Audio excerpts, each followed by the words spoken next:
I love to tell the story. The story of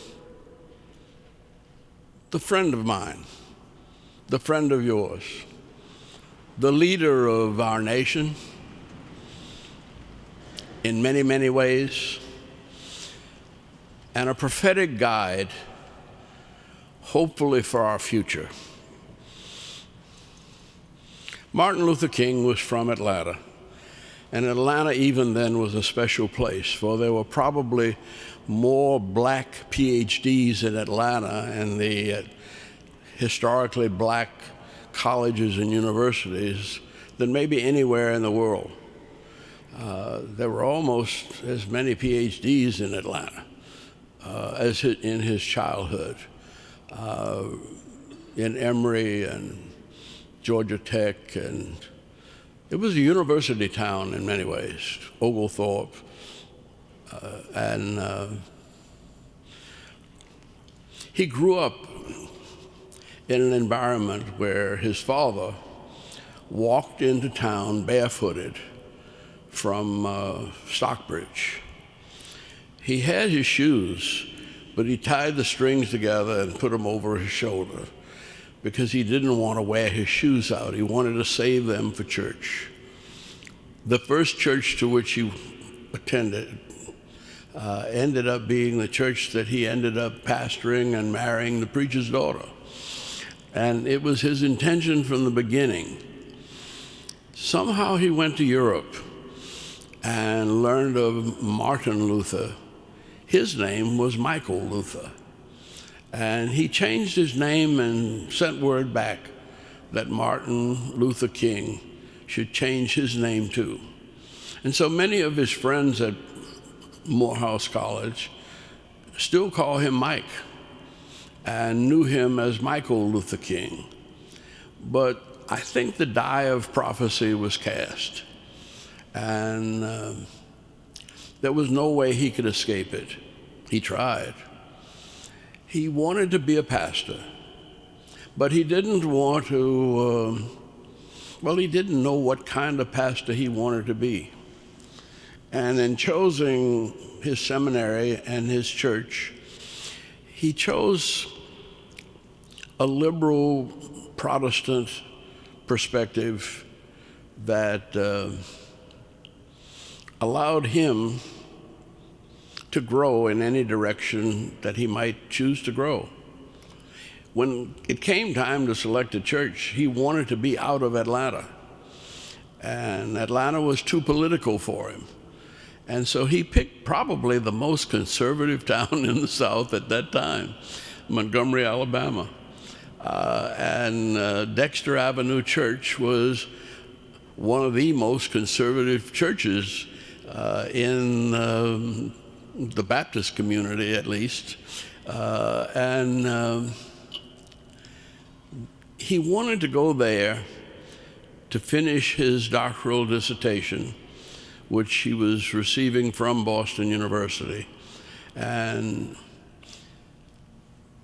literally 10 days to 2 weeks after he mailed his dissertation in, Rosa Parks sat down in a bus. And there was a lot of going on around that, which he had tried to avoid. In fact, when they had a meeting to decide what to do about Rosa Parks, he was in the office running the mimeograph machine, printing handbills. So he really didn't know what was going on in the meeting, and there became a little conflict between the Baptists and the Methodists. Nothing unusual about that.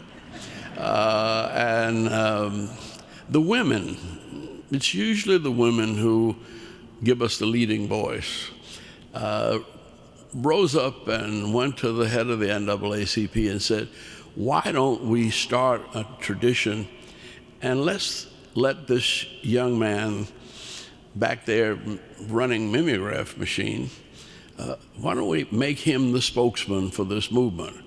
Well, at that time it was a one-day movement, one day of not riding the bus because Rosa Parks had been thrown in jail for sitting in the front of the bus and not moving to the back. Well, Martin had almost no time. He received the announcement 1 hour ahead of the start of the meeting, and he had to pull together his thoughts. He didn't know about the plans of the women. He didn't know about the conflict between the churches, but he rose to the occasion. With less than 1 hour to prepare himself, he made one of the better speeches of his career. In fact, if you see in that speech that he gave at Ralph Abernathy's church, you see many of the elements that occurred in his later speeches, and you realize that he came from a very good education, though he was not known as a preacher. I always found it interesting that he made a C in public speaking at Morehouse, and also a C in public speaking in seminary. So evidently the voice of the Lord had not tuned him up yet. Or evidently, well, let's let that alone. But being chosen leader was a heavy price to pay for a young man with a pregnant wife, and just getting started. It wasn't easy. Not only was he arrested, but he was sued, and the little property that he had was confiscated by the state of Alabama in the case that they filed against the New York Times and named him a co-conspirator along with most of the other ministers. But people did not want to give up. And so after 380 days, there was a word from Washington, and it was proclaimed almost as a prophetic voice when one of the good sisters in the movement jumped up in the courtroom and shouted after she heard the news, "Great God Almighty done spoke from Washington." And so you ended up having that connection between this 25-year-old pastor and the nation's Supreme Court. And it meant that they won the bus boycott after 382 days, but that didn't stop them from continuing, and there was a bombing of his home, and fortunately Coretta had just moved Yolanda back to the kitchen to give her milk. She was newborn. He was arrested and then released. He wrote a book and was signing that book in Harlem when he was stabbed by a demented black woman. And he was so positive about his own life that he referred over and over again to the fact that his time was not up yet, but also about a letter that he received from a 12-year-old girl who was a white girl from the Middle West, who said to Dr. King that in the letter that she wrote, "I'm glad you didn't sneeze." And so in some strange way, the efforts of Montgomery put him on the national stage, and people were trying to figure out just who this young man was. It may not be irony to you, but his own denomination didn't like it. And he was actually expelled from the National Baptist Convention at a convention in Philadelphia for being too militant, which started the split of the National Baptist Convention and the Progressive Baptist Convention that Gardner Taylor of New York began to lead.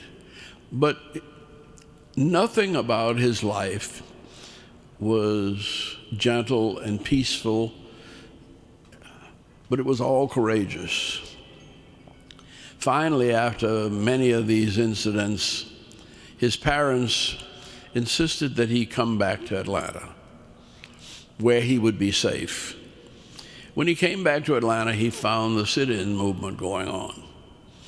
And the students asked him to join a march to Rich's department store, which he did, only to be snatched out of the line by the neighboring county police and put into solitary confinement in DeKalb County.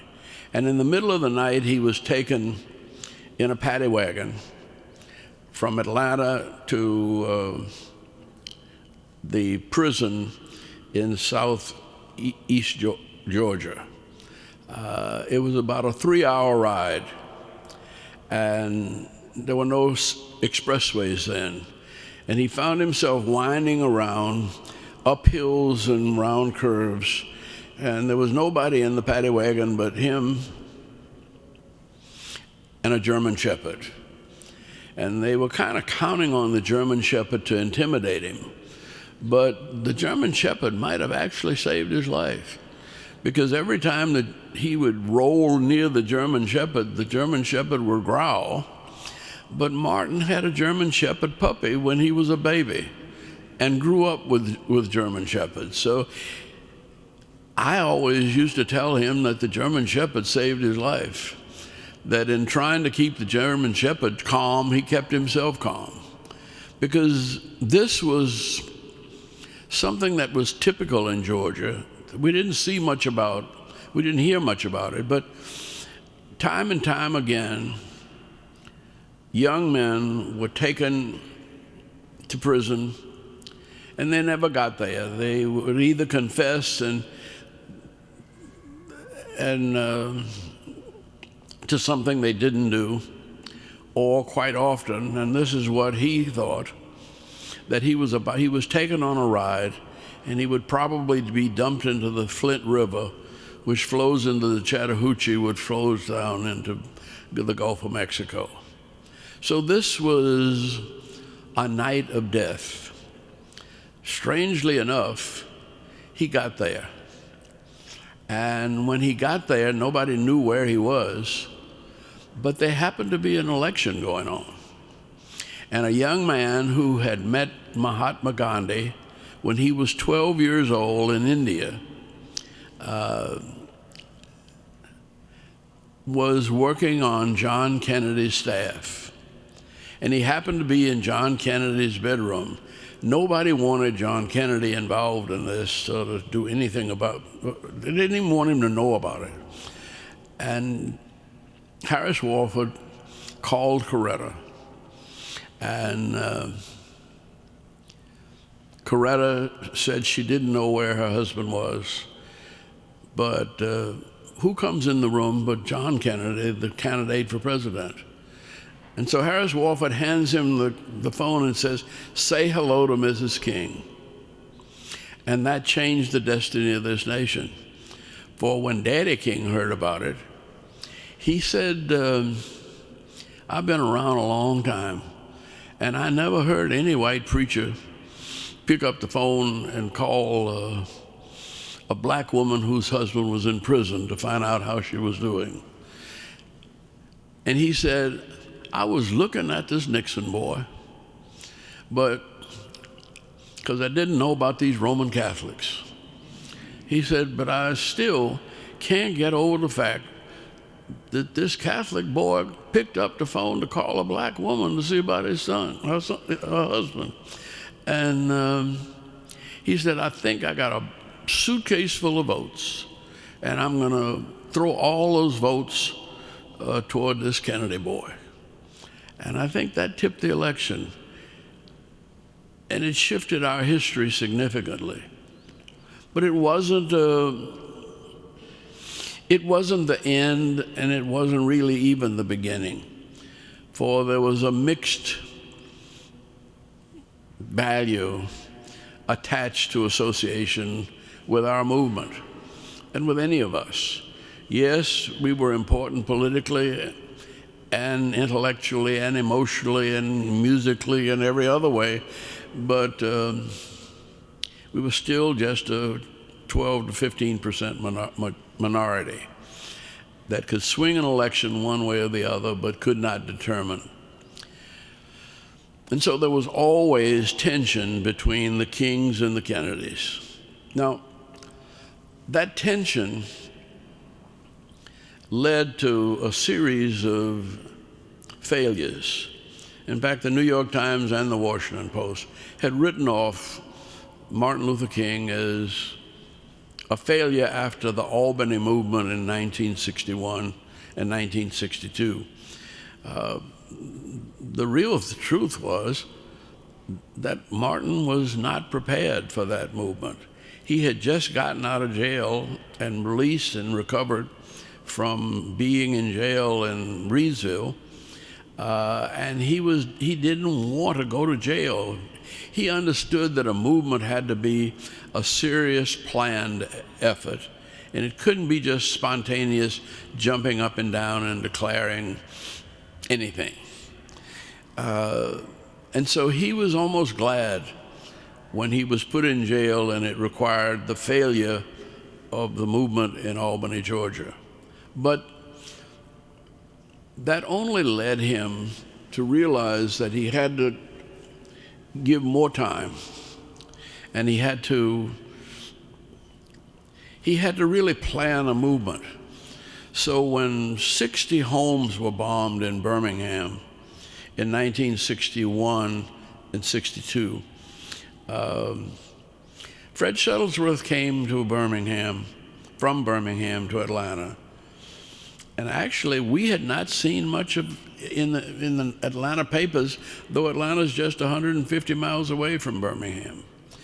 And Fred said, "My church has been bombed 3 times. I barely escaped." He said, "But this passive nonviolence isn't working for us. We've got to find a way to be more aggressive." And this was in December of 1962.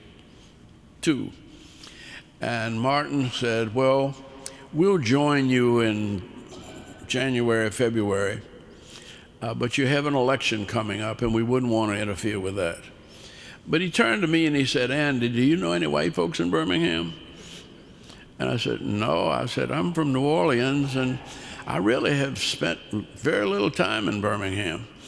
And I don't know any black folks in Birmingham, come to think of it, not well." And so he said, "Well, you got maybe 30 days to meet some." I said, "What for? Why me?" And he said, "Because if we're going to have a movement there, we've got to have somebody to negotiate with." And he said, when you're having a movement, you start off with investigation of the issue. And we've done that. We know the bombings. We know why they happened.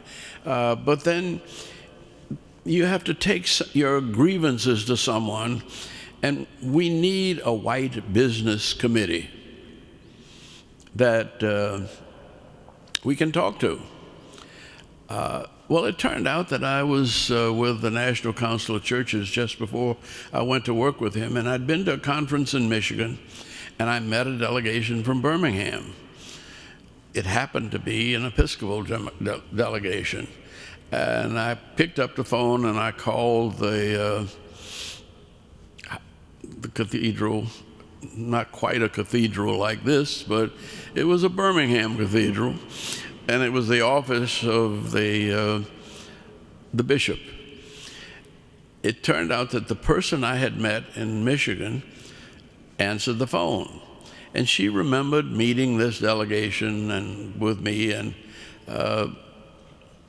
agreed to set up an appointment with the bishop. Well, the bishop then agreed to set up an appointment with a dozen businessmen, which grew to 80, and Martin Luther King, Ralph Abernathy, Fred Shuttlesworth, Wyatt Walker, and the delegation that was planning to demonstrate. Now, the demonstrators had already, the protesters, had already sat down and written a Birmingham manifesto. And they had worked on it. And these were not educated people. They were people who were writing their own complaints. It turned out that that Birmingham manifesto was taken by Derek Bell, who was one of our lawyers in Birmingham, and he took it with him to Harvard. And that was the beginning of what we call critical race theory, because from the Birmingham manifesto written by people in Birmingham, he took it to Harvard and it became a cause célèbre all over the country. But I say this because this is what Martin Luther King is about. This is what his ministry led to. It led to the transformation of this nation to get us where we are today. Now, that was not it. That was not all of it. We were able to take those 10 business people and create a committee of about 80 that eventually, through constant negotiations, agreed to desegregate Birmingham in June of 1963.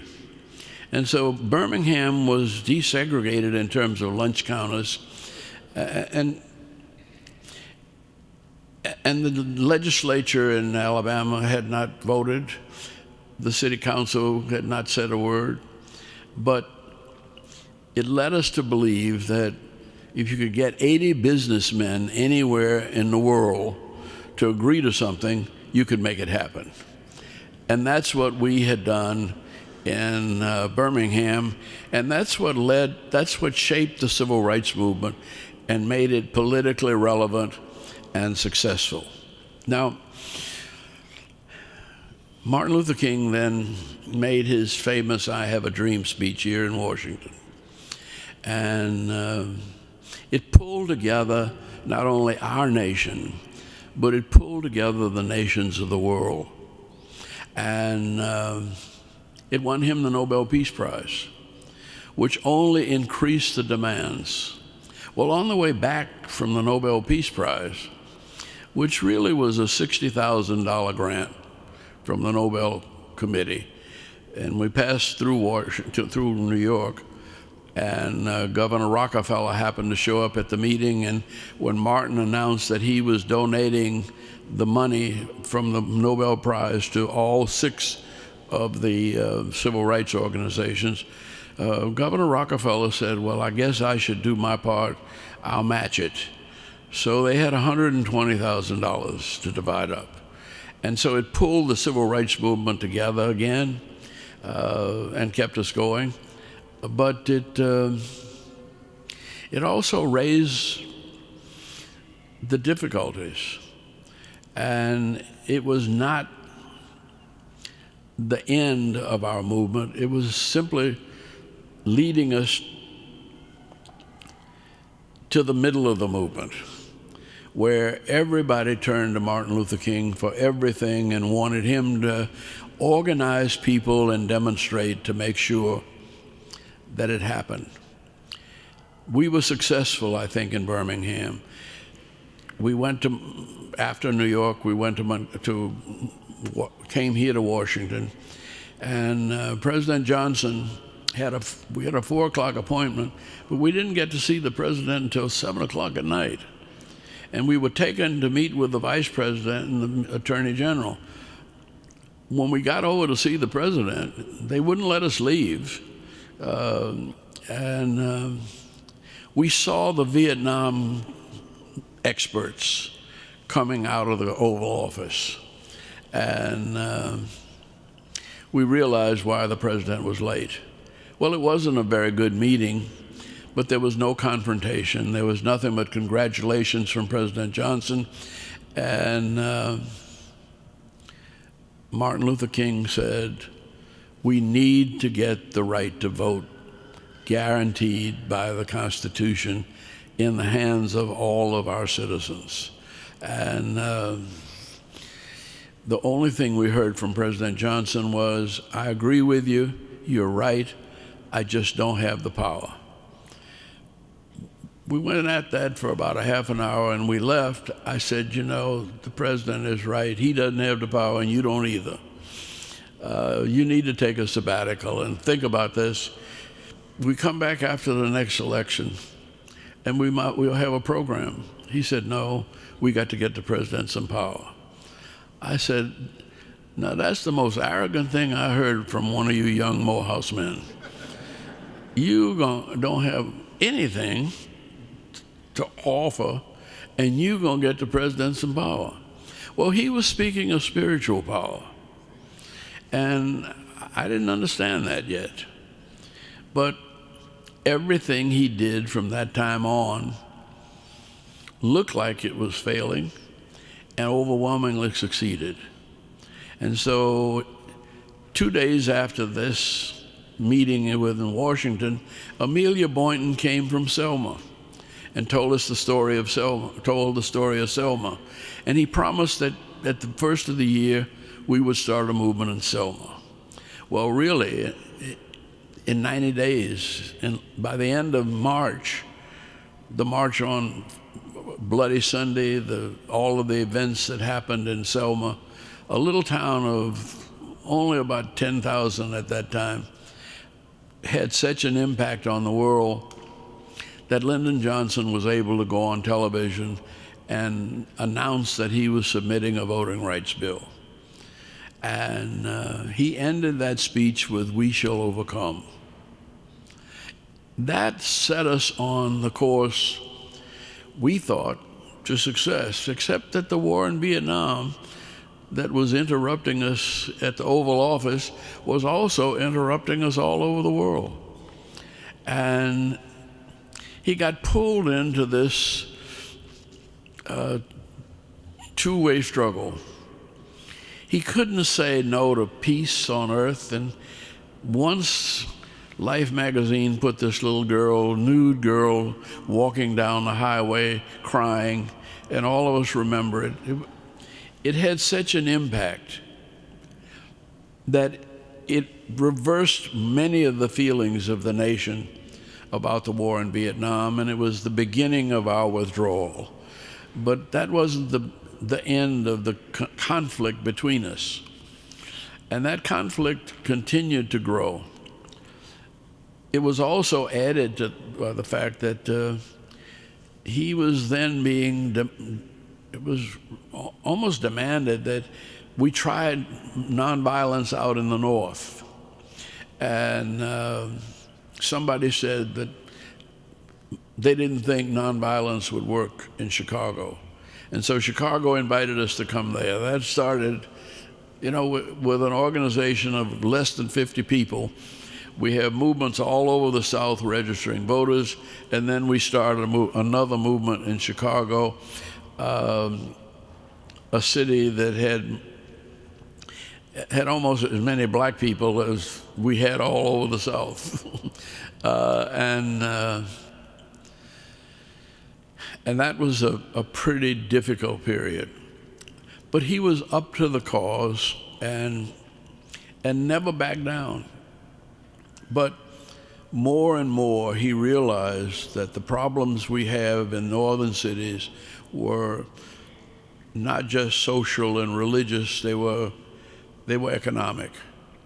And that a poor people's campaign had to really deal with the economic issue of housing, health care, poverty.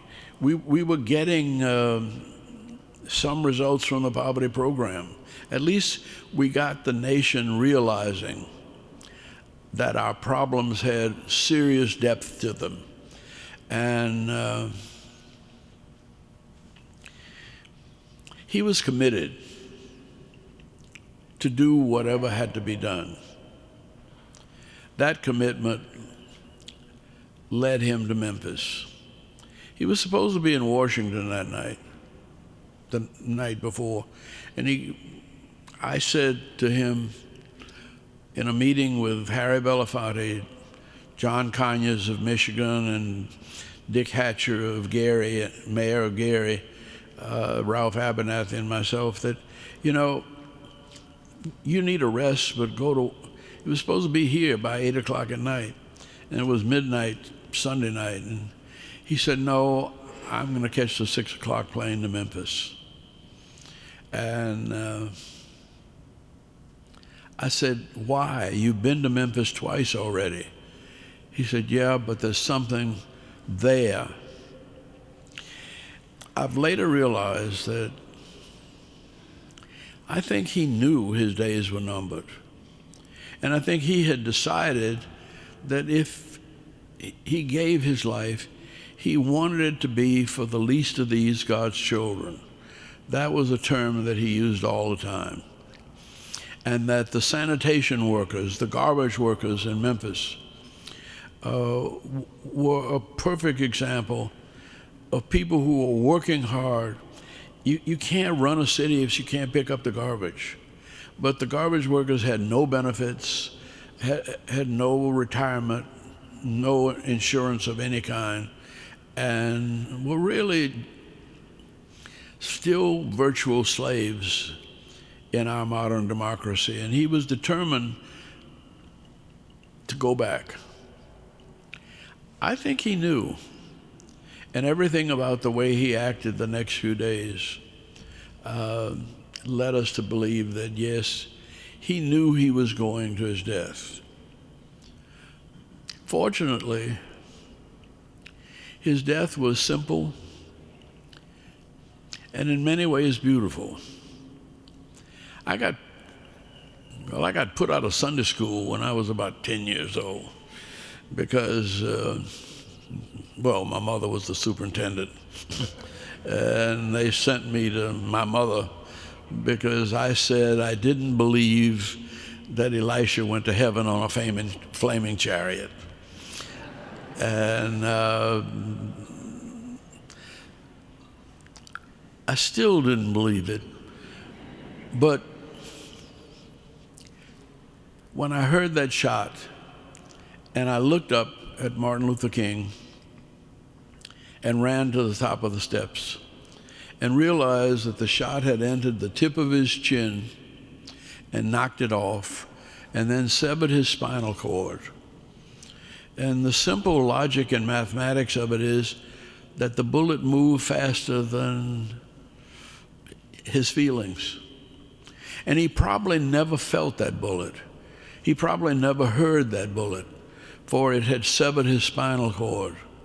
And I said, yes, maybe it is true. Maybe it is that somebody can go straight from this life to heaven on a flaming chariot. And if anybody can do it, Martin Luther King can. I think that's the reason why 50 years, some years later, we still are gathering all over the world to celebrate him, to celebrate his life, to celebrate his death, and to celebrate the values for which he gave his life. And it's like keeping alive. It's about 80 to 90 years, 120 years after Jesus' life, before the New Testament got written. We're within 50 years, so some of us still remember, and that's why I'm maybe boring you, maybe educating you with my memories of this story, because it's a story that has led my life from that time, to go back, because the last thing we did when we were talking, he was saying that we needed to take the movement out of the streets and put it into Congress. We shouldn't have to pick up the phone. We should be able to pick up the phone and call our elected leader. We shouldn't have to march 1,000 people every time we want to have a change. And so I ended up, when nobody else wanted to run, I ended up in Congress. And then when Jimmy Carter decided he was, and Jimmy Carter, that's another story. Jimmy Carter was the person perhaps maybe most like Martin Luther King in the sense that everything he did and everything he committed himself to, he was willing to put God first, put the people first, and put the rights and the positive blessings for this country first. And he didn't care whether he won or lost. He simply felt that we could deliver in this country things that made us more like the kingdom of God. And when he said, I need you at the United Nations, so be it. Well, everything has worked out, but it's not because Andy Young went to the United Nations. It's because that boy that used to work with Martin Luther King, he's the ambassador now.